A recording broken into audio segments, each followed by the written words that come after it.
नमस्कार. इथं उपस्थित असलेले आपल्या सगळ्यांचे खासदार आदरणीय सुप्रियाताई, तालुका अध्यक्ष एसएन बापू, जगताप, सतीश मामा, संदीप शेठ, वनिताताई, सगळेच आपले उमेदवार, सन्माननीय व्यासपीठ आणि इथं मोठ्या संख्येने उपस्थित असलेले सगळे सभासद बांधवांनो, खरं तर आता खूप उशीर झालाय, बरंच काय बोलायचं होतं, पण थोडक्यात जे महत्त्वाचे मुद्दे आहेत हे मी तुमच्या समोर आज मांडतो, तुम्हाला सांगू इच्छिते. खरं तर साहेबांनी नेहमी आम्हाला सांगितलंय की सहकारमध्ये आपण राजकारण आणलं नाही पाहिजे. या सहकार क्षेत्रात, सहकारच्या चळवळीत साहेब पूर्वीपासून होते, त्यांच्या आधी यशवंतराव चव्हाण साहेब होते. बारामती असेल किंवा महाराष्ट्र असेल, सहकार क्षेत्रामध्ये जर सगळ्यात जास्त योगदान कुणाचं तर ते पवार. मग कारखाने असतील, आपले डेअरी असतील,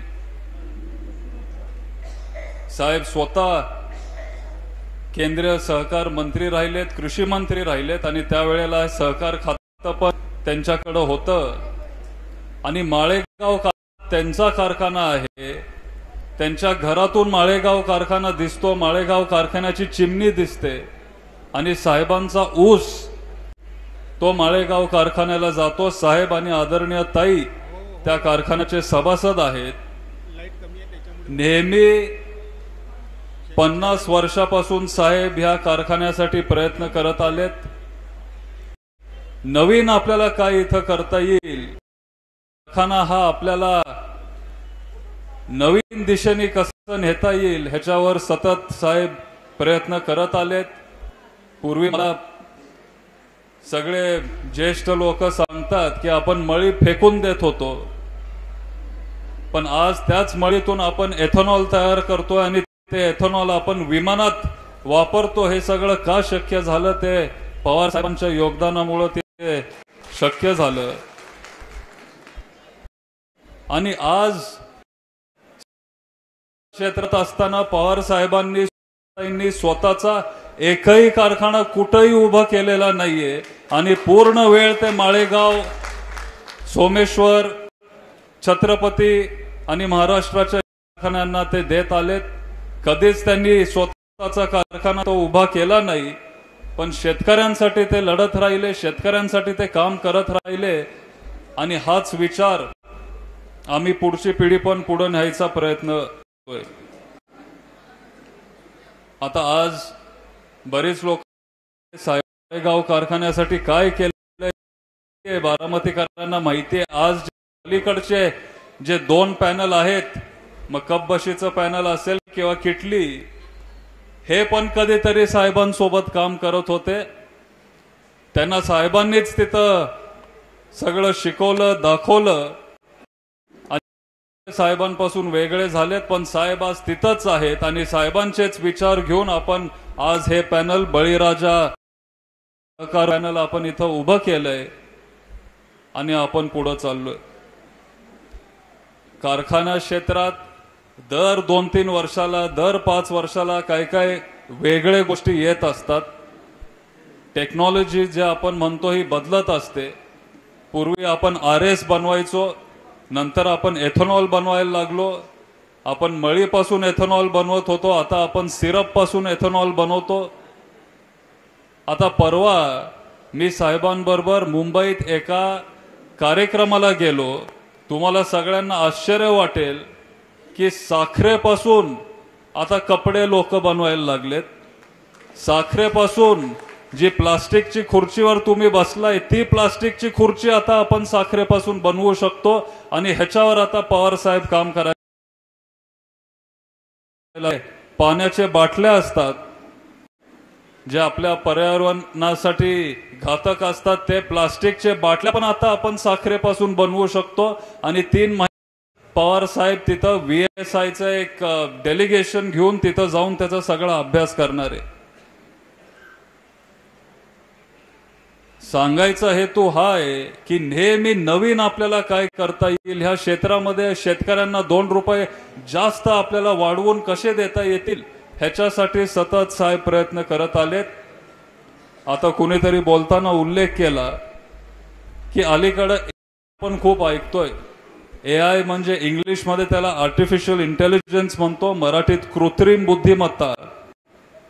आणि KVK बारामती जी संस्था 50-55 वर्षापूर्वी साहेबांनी, आपण KVK बारामतीच्या माध्यमातून आपण आता AI वर काम करतोय. 1000 शेतकरी आपण निवडलेत, त्यातला एक शेतकरी मी आहे. आणि त्याच्यामुळं मला ती टेक्नॉलॉजी किती चांगली आहे हे मी माझ्या डोळ्यांनी बघितलंय. तुम्हाला सगळ्यांना मी आज निमंत्रण देतो, तुम्हाला बघायचं असेल तर कन्हेरी माझं शेत मी तुम्हाला दाखवतो, तुम्हाला ती टेक्नॉलॉजी तिथं दिसेल. KVKला तुम्ही जाऊ शकता आणि तिथं AIचा फायदा शेतकऱ्यांना कसा होतो हे आपल्याला तिथं बघायला मिळेल. मित्रांनो, काळ बदलत असतो, तंत्रज्ञान बदलत असते, टेक्नॉलॉजी बदलत, आपल्याला काळासोबत पुढे जायचं असतं आणि पवार साहेब नेहमी ह्याच्यासाठी प्रयत्न करत आलेत. आज AI जेवढं आपल्याला पवार साहेबांना ताईंना समज, दुसरं कुणालाच ते AI कळत नाही आणि आपणच हे सगळ्या कारखान्यांमध्ये आणू शकतो. त्याच्यामुळं तुमची रिकव्हरी वाढेल, 1 पॉइंटनी रिकव्हरी वाढेल, तुमचं उत्पादन 40% वाढेल आणि जे खत पाणी आपल्याला लागतं ते 40% कमी आहे. आणि हे आता नवीन टेक्नॉलॉजी आपण सगळ्या सभासदांसाठी आपण देतोय. आज जर माळेगाव कारखान्याची डिस्टिलरी असेल, तुम्ही प्राजचं नाव ऐकलं असेल, आज जगात सगळ्यात मोठी कंपनी डिस्टिलरीमध्ये ही प्राज आहे. पण फार कमी लोकांना माहिती असेल की प्राजला पहिली संधी कोणी दिली, ती पवार साहेबांनी दिली, माळेगाव कारखान्यामध्ये दिली.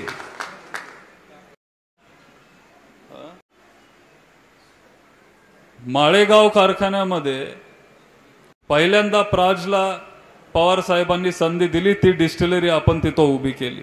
त्याच्यानंतर कोजेनचा प्रकल्प पवार साहेबांनी आणलं, माळेगाव इंजिनिअरिंग कॉलेज तिथं पवार साहेबांनी आणलं. पूर्वी माळेगावमध्ये 1 इंजिनियर असायचे, जगताप,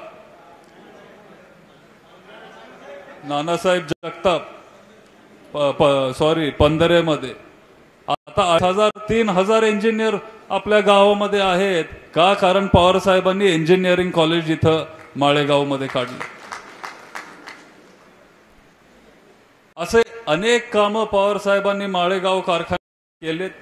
त्यांची इच्छा नव्हती की राजकारण ह्याच्यामध्ये व्हावं, पण काही कारणामुळं आपल्या सभासदांसाठी, शेतकऱ्याच्या हितांसाठी, कामगारांच्या हितासाठी आपल्याला या निवडणुकीमध्ये यावं लागलं.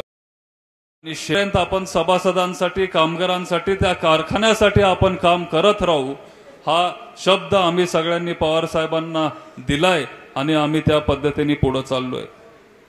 आता मुद्दे भरपूर आहेत. आपलं नीरा नदीचं पाणी एवढं घाण झालंय. आता इथं आमचे भाऊ बोलत होते, परत मी त्याच्यावर जास्त भाष्य करणार नाही, पण ते पाणी खरंच एवढं घाण आणि दूषित झालंय. आपण हात जरी त्या पाण्यात टाकला तरी आपला हात खाजायला लागतो, एवढं घाण ते पाणी झालंय. आपण ते तातडीने स्वच्छ करू. तुम्ही आम्हाला तिथं निवडून द्या. मी तुम्हाला आता शब्द देतो, 5 वर्षांनी तुम्ही येऊन मला परत विचारा.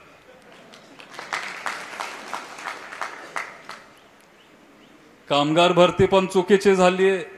तोंड बघून कामगारांना तिथं घेतलं जातं, पण सामान्य सभासदांच्या मुलांना तिथं घेतलं गेलं नाही, घेतलं जात नाही. आणि इथून पुढं तोंड बघून आपण तिथं कामगार भरती करणार नाही, पण ज्याच्यामध्ये मेरिट आहे, ज्याच्यामध्ये टॅलेंट आहे, त्यालाच आपण तिथं कारखान्यावर घेणार कामगार म्हणून.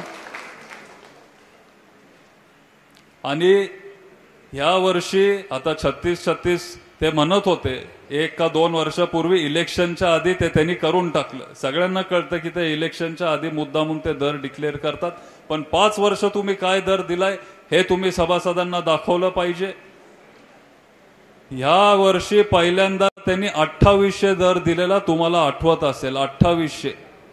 2800 म्हणजे एवढा कमी दर कधीच माळेगाव कारखान्याला अलीकडच्या काळात त्यांनी दिला नसेल. पण तुम्ही सगळ्यांनी तिथं आंदोलन केल्यामुळं 2800 पासून त्यांना तिथं 3150 दर तेव्हा द्यावा लागला आणि परत त्याच्यानंतर 200-300 रुपये त्यांना वाढवून द्यावे लागले. कारण आपल्या पक्षाने आपल्या सगळ्या कार्यकर्त्यांनी तिथं आंदोलन केलं आणि त्याच्यामुळं सभासदांना तिथं पैसे मिळाले. दुसरं कोणीच तिथं आंदोलन केलं नाही. 5 वर्ष तुम्ही त्यांना निवडून दिलं. 5 वर्ष तिथं संचालक होते.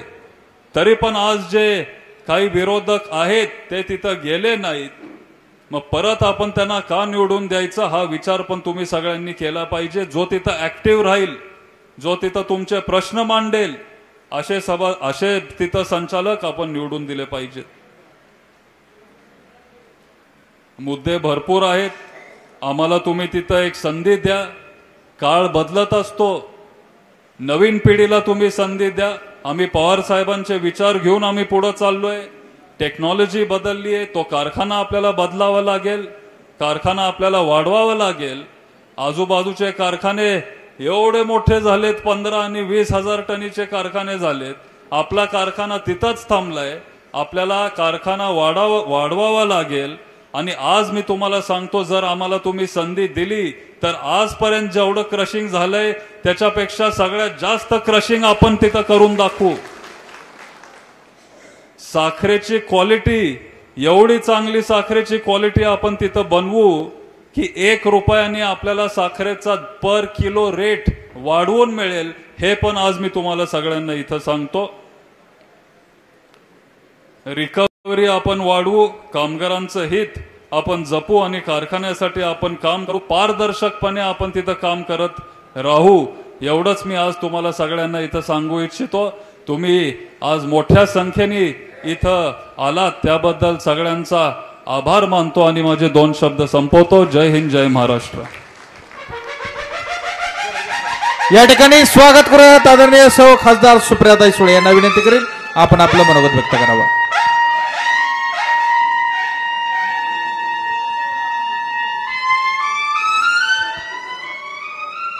नमस्कार. व्यासपीठावरील सर्वच मान्यवरण उपस्थित बंधू आणि भगिनींनो, कार्यक्रमाला बराच उशीर झालाय त्याच्यामुळे मी व्यासपीठावरील